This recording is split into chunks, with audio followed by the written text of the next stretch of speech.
بسم اللہ الرحمن الرحیم۔ السلام علیکم ناظرین، اگر آپ مچھروں سے بہت زیادہ تنگ آ چکے ہیں تو زیتون کے تیل میں ادرک کا رس ملا کر کمرے میں سپرے کرنے سے مچھر بھاگ جاتے ہیں۔ اگر آپ اپنے چہرے کو جوان اور حسین رکھنا چاہتے ہیں تو رات کے وقت اپنے منہ پر دیسی گھی لگا کر سویا کریں۔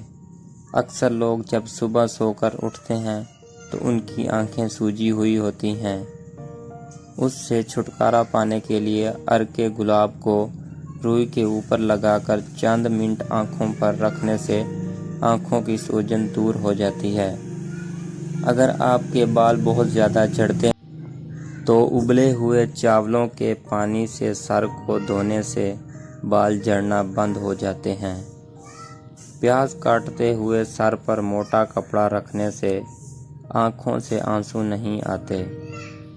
زیادہ جمع کرنا انسانی جسم کو کمزور کر دیتا ہے اور بسا اوقات کثرت جمع بہت سی بیماریوں کا سبب بن جاتا ہے۔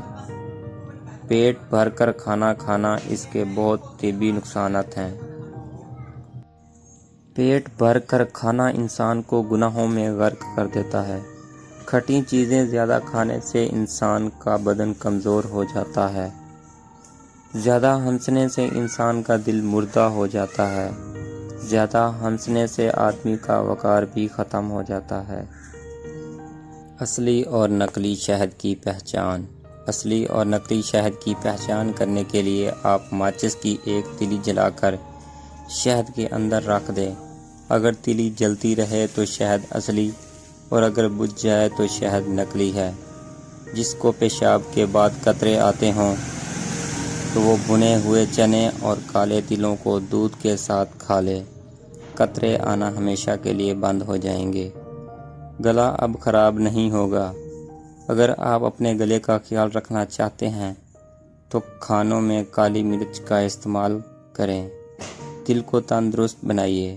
اگر آپ اپنے دل کو تندرست رکھنا چاہتے ہیں تو نمک اور چکنائی کا استعمال کم سے کم کیا کریں۔ آنکھوں کو بہتر بنائیں۔ اگر آپ اپنی آنکھوں کو بہتر رکھنا چاہتے ہیں تو سونے سے پہلے اپنے پاؤں پر تیل کی مالش کریں۔